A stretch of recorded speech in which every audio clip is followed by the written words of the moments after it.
Hi everyone, it's Sarah. Welcome back to my channel. Today I want to do a wrap up of the books I read in August, which was 6 books. Some of them were for women in translation and some of them weren't. So yeah, I guess I'll start with the ones that weren't for Women in Translation month. The first one was Daughter of the Forest by Juliet Marillier, and I'm not going to talk about that one in this video because I have a full reading vlog about that coming shortly, hopefully. So there's that one, and then I also read Idol by Louise, which again isn't in translation. I read this for my book club. It's not one I would have picked up, to be honest, if it hadn't been for book club. I've read 2 of Louise O'Neill's books before. I think she's got quite an eclectic back catalogue, but they all kind of deal with sort of similar themes regarding feminism and sexual assault. She deals with those themes quite a lot. I've read Only Ever Yours, which is a YA, and I remember quite liking it. And then I read The Surface Breaks, which I can't remember if that's YA or adult, but I didn't enjoy that at all. It's a Little Mermaid retelling, and I don't think there was anything really new added to it. But Idol is an adult thriller. It was released earlier this year, and the reason I probably wouldn't have picked it up is because it's sort of touted as something exploring like the darker side of social media, and normally that's not something I'm interested in reading because I don't think it's done particularly, I don't think I've ever seen it done like very well. It tends to be a bit cringe, written by people who probably don't even have a social media account a lot of the time, and just like this doesn't happen, this isn't what it's like. But I think Idol did a fairly good job of it. It was quite nuanced. We follow the character of Sam, who is a wellness guru, Instagram influencer, kind of Gwyneth Paltrow kind of figure, in her 40s, and she has like a very like cult-like following of younger women. I do wish that aspect had been delved into a little bit more, sort of like the dynamic between like an older influencer and younger fans, rather than the typical like younger influencer. I think that would have been really interesting to explore, but I guess that wasn't the point of the book. But yeah, she's this huge personality, has book deals. One of her books has been turned into a film with Anne Hathaway, which is a big deal. And she writes this essay for a website where she details a sexual encounter she had as a teenager with her best friend when they lived in the small American town that they come from. But she publishes this essay with quite sort of graphic detail about what happened, and uses the initial of the friend, Lisa, so she just uses L. And Lisa gets in contact with Sam and is very angry because she thinks she's easily identifiable as this best friend, and then just sort of drops in, oh, and by the way, this wasn't consensual, you raped me, I didn't agree to have sex with you. And Sam's horrified when she gets this email because that's not how she remembers things. She remembers it being a consensual encounter, and she thinks, well, I'm a really good person, I would never have done that. And then sort of as the book progresses, we sort of get the idea of what Sam thinks a good person is, and it becomes apparent that she's very deluded. She is unreliable, and this book really picks apart privilege and performative feminism. So there'll be like things in the book where Lisa will say, well, you did this to me, this is a sexual assault that you perpetrated, and Sam will be like, oh no, I would never do that, I'm a good person, like I posted my black square on social media, I donate to all these organisations, I lift women up, I'm a feminist. And just sort of seeing that as like payment, I suppose. Like she expects something in return for these things. She expects to be seen as a good person, thinks she's sort of immune from criticism. So Sam goes back to this small town to sort of get Lisa to retract her statement, is basically what she's doing. but it just gets increasingly darker and darker as we find out more and more about this situation. Like I said, I think it was a fairly nuanced view of social media. It didn't really portray social media as a bad thing, but like I said, really looked at sort of like white privilege and how white women are treated in a very different way to women of other races, how there is a lot of, like I said, performative feminism and allyship on social media. And yeah, I thought it was good. It was a good read. It was fairly page turning. It was quite, I mean, like, it's a thriller. It's very a lot of the time you have to suspend your disbelief a little bit. It's quite dramatic. It's, if I'm being cynical, a very trendy setting of the 90s. And I did kind of enjoy that aspect as someone who grew up in the 90s. It was like a little bit nostalgic, I guess, although like our experience is very different. We grew up in very different places. But yeah, I enjoyed that element of it. It's very much of the moment, I would say. I don't know how well this will stand up, say, even in 12 months time, because of all the references in it. Like, it references the pandemic. It's like quite, I mean, I suppose that was like, it started 2 years ago. I don't know why I keep seeing that as like a really recent thing. But it has like yeah, all these different movements, like the Black Lives Matter movement, and it's very current, like dealing with sort of big cultural events that have happened within the last sort of 12 to 18 months. So yeah, I'm not sure how well it will stand up, but I enjoyed it for what it was, and I would recommend it if you're just looking for a well-written thriller, because like, she can write, Louise can write, and it's not particularly plotty, which again I liked. I don't like thrillers where loads is happening, but yeah, it was a decent read. The next book I read is kind of Women in Translation Month adjacent. It's 50 Sounds by Polly Barton.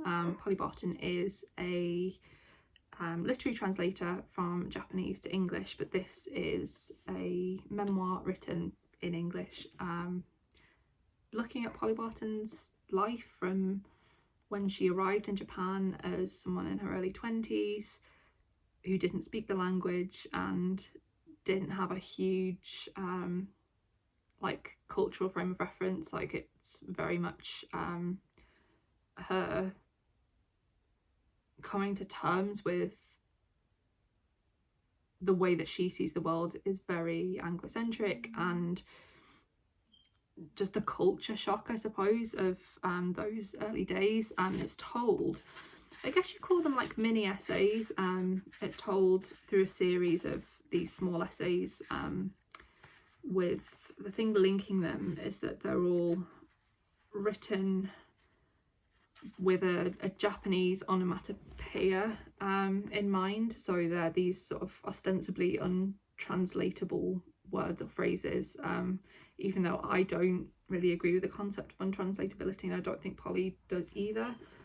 So for example, the first essay that we get is, you get the word, I'm not entirely sure how you pronounce it, juro, which is the sound of eyes riveting deep into holes in your self-belief, or vicariously visiting the nocturama, or every party where you've had to introduce yourself. And then she'll talk about where she first encountered this word, or when this word sort of had lots of like prominence in her life, or where she could really be like, oh yeah, I can link that word to this particular experience. Big brain energy. It took me more than a year to read this. It's not because it's bad, I really enjoyed it. It's just, it wasn't for me something that I could sort of dip into. I had to really be in the mood to sit and savour the writing and think about some of the concepts that Polly Barton is addressing. She's talking a lot about the sense of self sort of tied up in language and how language influences the way we see ourselves and the way we see other people. She reckons a lot with Western privilege, particularly white Western male privilege, and how Japan is quite often fetishized by men in particular who are like big anime fans and sort of don't see Japan really past like the anime and that, like those kind of like cultural aspects that have made it outside of Japan, and also sort of the like idealized images of Japan. She writes quite a lot about how Japanese society as a whole is quite xenophobic, and I found that particularly interesting to read about. She definitely doesn't idealize Japan. There's a lot of things that she talks about where she's just like, oh, that was really like the way society is really detrimental to people there. It was really detrimental to me, and it has its negative aspects of society just like anywhere else. So yeah, I really enjoyed that. I think my favourite essay was towards the end when she's talking about how your idea of language and place, you kind of conflate it with people and experiences rather than the language. So she says, where is it? Besides, wasn't that just what you did when you were young and you fell in love in a foreign country? You conflated person, language and land and threw yourself at them immoderately. So she's talking about a relationship that she had very early on in her time in Japan, that had a very lasting impact on her and was in many ways detrimental to her. She says with time, maturity and healing, that bond eventually dissolved and was replaced by a more holistic form of social integration, and you moved on. Yet time has passed and I haven't moved on, at least not completely. For sure, I think of why less than I once used to, and our volleys of telegrammatic yet weirdly weighty emails have grown less frequent. For the past year, I've been in a serious relationship that I had high hopes for, although it's in the process of disintegrating. I have my own Japan now, my own nuanced and difficult relationship with this place, and, in theory, my own reasons for being here. Yet I can't shake the sense that really they aren't what keep me here, that the real reason is inextricably bound up in this far older man about whom I have thought every day for 10 years and not seen for 6, and the feeling that comes from thinking of him, the tug of rope around my waist, a piercing hollowness and a belonging, a home and homesickness. And I think that really sort of encapsulates sort of the kind of things that she's discussing in the book. I thought that was really beautiful, and yeah, would highly recommend this, particularly if you're interested in language and translation. Then I read a very hotly anticipated read for this year, also by Fitzcarraldo, who published 50 Sounds. This is Paradais by Fernanda Melchor and translated from Spanish by Sophie Hughes. Fernanda Melchor is a Mexican writer, and she deals very heavily with themes of societal inequality and violence and machismo in Mexican society and misogyny, and this is just no different in that way to Hurricane Season. It's similar again in that she has a very specific writing style where sentences can flow on for pages and pages. There are barely any chapter breaks, and that really is just a device to get you into this novel and like feel like you just can't escape, like you just have to keep reading. There's no place you can stop, and I really appreciate that as a technique, because we really see the character, particularly of Polo in this, as somebody who is very trapped in his own circumstances and in just like societal problems. Like he's far from a perfect character. You wouldn't necessarily view him as the victim in all of this, but he almost certainly is a victim of the way society operates in Mexico. So we follow Polo. It's primarily narrated from Polo's perspective. He is an indigenous, I think he's indigenous Mexican who works as a gardener in a very low paid role, very labour intensive for a gated community full of very rich white people, and he's not treated very well at his job. He lives with his mother, who is abusive to him, not very nice, and his cousin, who is pregnant, and Polo is awful about his cousin, just calling her a whore and saying she's useless and she should have got rid of the child, and like horrible things like that. But he basically gets involved with Franco, who's one of the occupants of this gated community, a teenager, a little bit younger than Polo, I think, and they go down to the river to get drunk together. It's not really a friendship as such that forms, because Polo can't stand Franco and is only with him basically because he can get him alcohol. And yeah, Franco is just a really detestable, deplorable character as well. He becomes kind of obsessed with, or not kind of obsessed, he becomes like obsessed with another occupant of the gated community, a married woman with children, and he describes very graphically and grotesquely all the sexual things he's going to do to her, whether that's consensual or not. He just doesn't care, he just wants to have sex with this woman. And the novel's really just about him becoming increasingly obsessed and just hatching a plan to sort of just fulfill his sexual gratification, fulfill his sexual desires. That's what I was trying to say. And yeah, it's hard to read. They're all hard to read because, like I said, they explore racism and violence and misogyny and machismo. I didn't like the way Franco was portrayed. I find it quite hard to read about. There's a lot of fat phobia in this because Franco's very much described as like obese and disgusting and greasy, and that's not to say that the author is fat phobic, because I don't think by featuring fat phobia or like racism or misogyny in your books that makes you those things. But I don't like reading about it. I find it very difficult. Yeah, it's just the idea that he was being conflated with evil, just on the basis of his appearance from the start. I mean, it quickly becomes apparent that he is a horrible person, but I don't like the idea that like, oh well, if he's that horrible he must be fat. But like I said, it's not like necessarily that the author is fat phobic, it's just to mention that that is in there.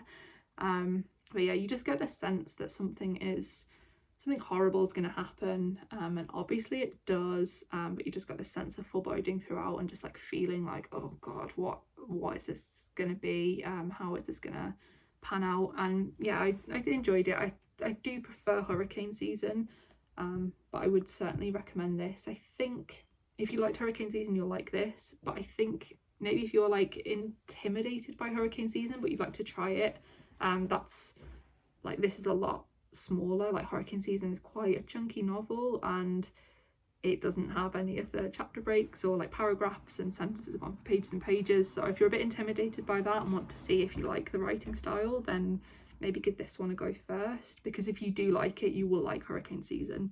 But yeah, highly recommend that, and I'll read anything by Fernanda Melchor and anything that Sophie Hughes translates. She's one of my favourite translators.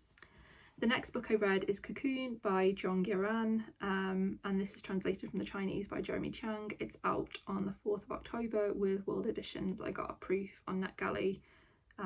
Jeremy Tiang is one of my favourite translators. I think they do a lot of good for decentering English in the literary community, and sort of really challenging like Anglo-centric views and decolonizing literature.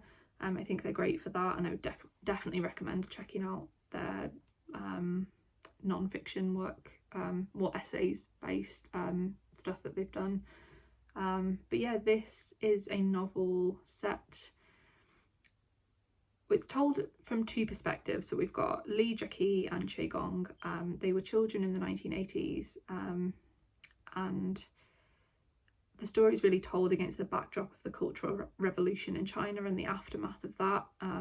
So we get the childhood perspectives of these two characters who grow up as friends and have very complicated family histories, and their families themselves have very complicated relationships towards each other and also to members of their own family. One of the characters' grandfathers is injured in a night of violence during the Cultural Revolution and is in a coma for the rest of his life. And this is basically the two characters sort of telling their perspectives and things they know and secrets they may have been keeping, and sort of unravelling exactly what happened on that night where the grandfather was injured. It's touted as a literary thriller, and I've seen a lot of reviews that say it's not a thriller, and that kind of makes me feel a bit uncomfortable because who am I to say? Like, I have a very small frame of reference as a white person living in the global north, so I don't think it's helpful to say that it's not a thriller because, like I said, who am I to say? I think if you go in expecting a thriller in regards to like what we would generally in like Western Anglophone cultures refer to as a thriller, you're not going to get that. I'd say maybe more of a mystery, but like, yeah, it's I don't think it's helpful to say it's not a thriller because who can say. But I struggled through the first half of the book because it is very much a book where nothing happens, and I love those kind of books, but it definitely is more character focused and more like exploring family dynamics. I did initially find that I found it difficult to tell the characters apart because their voices are very similar, and at first I saw that as a criticism, I guess, of the book, but I think the more I think of it, the more I think maybe that's more of a deliberate choice, and maybe a translator choice. I don't know, I don't read Chinese, so I don't know what the original was like. I imagine it was quite different to the English version that we've got now. But yeah, I found it quite difficult at first. Once I got into it, so I'd say around about 50% of the way through, I started to really enjoy it. I loved the way that abuse was dealt with. Li Jackie in particular is a character who had a very difficult relationship with all of her family members, but particularly with her dad, who, while not, I don't think he was physically violent, there's definitely sort of emotional abuse involved with him, and it's a lot of the book is her looking for answers. Her father's killed, and she becomes really attached to people who've been involved in her father's life in some way, trying to find answers and trying to reconcile this idea of her father that she had versus the way her father actually was. That she's very complimentary about her father, but then sort of as the novel progresses and she becomes an adult, she starts to see like, oh, actually he wasn't a very nice person, he didn't treat me well, and there are lasting effects of the sort of emotional neglect that he inflicted on me. It really looks at the way this emotionally abusive man affects her mother and her in different ways. So she says the marks dad left had been wiped away from her mother. She'd recovered and was no longer in pain. How could that be so easy? And it sort of looks at like the enduring impact of trauma on children who can't just walk away from this person because that's their father. So yeah, I really liked that aspect, and yeah, it was a really enjoyable book. I could see it definitely on screen, like either a TV show or a film. I think it'd work really well for that. It's definitely a difficult read. It's not like a page, and it's very compelling, but it's something I think you have to work at quite a lot to get anything from, and I don't think that's a bad thing. That's not a criticism, but it's definitely one that I had to persevere with, and I'm really glad that I did. Then finally I read one of my favourite books of the year so far, and that's Simple Passion by Ernaux, and this is translated from the French by Alison Elstrayer. I listened to this on Scribd and it was just gorgeous. I love Ernaux's writing anyway. This is a very small memoir. I think it's less than 100 pages because it really didn't take me long to listen to it on audio, about Annie, who is divorced and her children have left home, and she embarks on this very passionate sexual relationship with a man who is married, who doesn't live in France, or he lives in France but isn't French. I can't remember exactly which. And it's just her sort of becoming absolutely besotted with this man, him consuming every aspect of her life, and just falling so in love with this man who she always knows is never gonna like be with her. She's always gonna be the woman on the side. She went into this relationship knowing that, and she continues this relationship knowing that, even though it's obviously so detrimental to her well-being. She can't let go of this relationship, and I just thought it was such a devastating read, but also I think so many people could relate to it. I personally haven't been in the same situation as her, but I've obviously experienced relationships that aren't good for me. You know, being completely and utterly in love with someone who you know you can never make it work with. It's so human, so raw, and yeah, I adored it. I need to get a physical copy of it because I wasn't annotating. I feel like I can't speak about it as eloquently as I would have liked, because yeah, I just need to see those words in front of me and take it all in again. And so I'll definitely be rereading that. But yeah, one of the best books I've read this year, and would highly recommend it. Would highly recommend anything by Annie Ernaux. I think pretty much her entire back catalogue of things have been translated into English is available on Scribd, and there's a lot of audio on there, so definitely give her a shot. So that is everything that I read in August. I think it was a really good reading month for me.